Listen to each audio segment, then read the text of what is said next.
Star Wars 7 by 7 episode 2398. Today it's our non-spoiler review of A Test of Courage, which is the second of 3 books that are kicking off the storytelling for the High Republic era.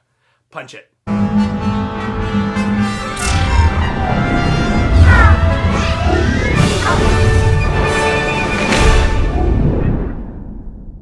Hey Rebel Rouser, I'm Alan Voivod, and this is Star Wars 7 by 7, your daily dose of Star Wars joy. And thank you so much for joining me for it. So A Test of Courage is the middle grade novel of the 3 novels released for the start of the High Republic Publishing Initiative. The adult novel, of course, is Light of the Jedi, that we've already talked about at length on the show, and probably still have some things to talk about. And then Into the Dark is the novel by Claudia Gray that comes out next week, and that is the young adult novel. And then moving down the age scale, we get to the middle grade novel, which is Justina Ireland's A Test of Courage. This is also Justina Ireland's 3rd novel for the Star Wars IP. She previously wrote Lando's Luck, and she also wrote Spark of the Resistance, which was a tie-in novel for The Journey to the Rise of Skywalker.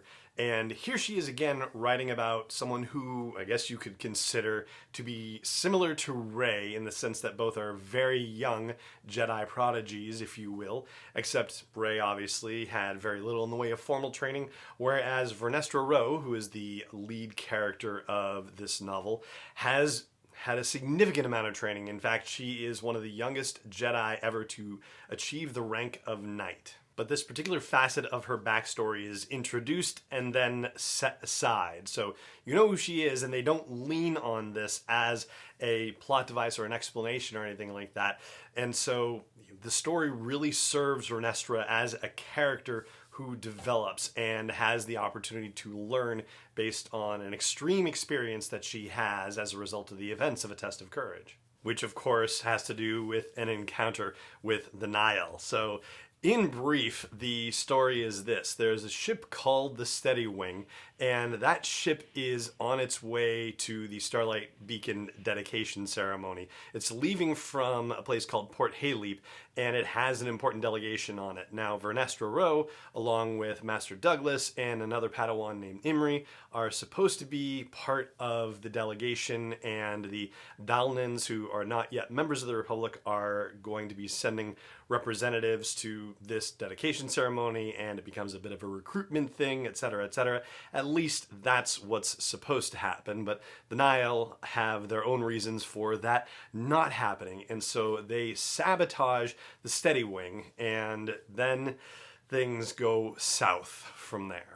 So the Test of Courage in the title becomes the test faced by Vernestra and Imri, and also their charges, which include Avon Starros, yes, that Starros, somebody who Vernestra is already babysitting as it is, but she is the daughter of an influential Republic senator.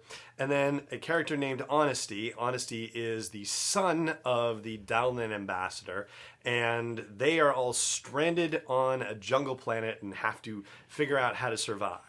And if you've read Light of the Jedi, then it's not revealing anything to you that the 4 of them do in fact survive and end up at the Starlight Beacon dedication ceremony. But what they go through to make it there tests not only their courage, but their strategy and their tactics and their emotions to boot. Now, for me, this particular novel of Justina Ireland's, this is my favorite of hers for Star Wars so far. I feel like it is right in the age group for which it's written. I felt like Spark of the Resistance actually skewed a bit younger within the age group, although it's been a while since I've read it, but my recollection was that even the narrative of Spark of the Resistance had sort of, what is Rey going to do next? Or what will Poe do next? Like, that was actually part of the writing of it, whereas that's absolutely not the case in A Test of Courage. It's just the straight storytelling happening. As far as our main character goes, Vernestra Rwoh, Vern, if you will. So the fun thing is that she is, as I mentioned before, set up as a Jedi prodigy, and that's all well and good, but she still has to have a lot of practical experience to become a well-rounded Jedi Knight and hopefully eventually a Jedi Master.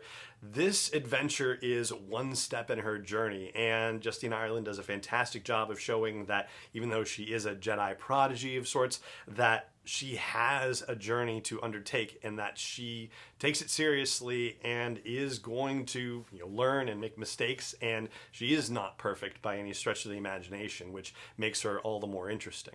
And the novel does tackle some very hard topics like loss and grief and anger that results from it. And it also delves into the possibilities for Jedi when they have these emotions. And so we get to see how the Jedi of the time are addressing these situations. Or at least the younger Jedi that we encounter in A Test of Courage. So overall, great breezy read, enjoyed it very much, and I'm looking forward to talking with you more in depth about it and digging up more details about the story with you in episodes coming this week. For now, though, that is going to do it for this episode of the show. It just remains for me to say thank you so much for joining me for it, as always, and may the Force be with you, wherever in the world you may be. 7x7 is not endorsed or sponsored yet by Lucasfilm Limited, Disney, or 20th Century Fox, and is intended for entertainment and information purposes only. Star Wars, the Star Wars logo, all names and pictures of Star Wars characters, vehicles, and any other Star Wars related items are registered trademarks and/or copyrights of Lucasfilm Limited, or their respective trademark and copyright holders. May the Force be with them. All original content is copyright 2021 by Star Wars 7x7. We hope you love it.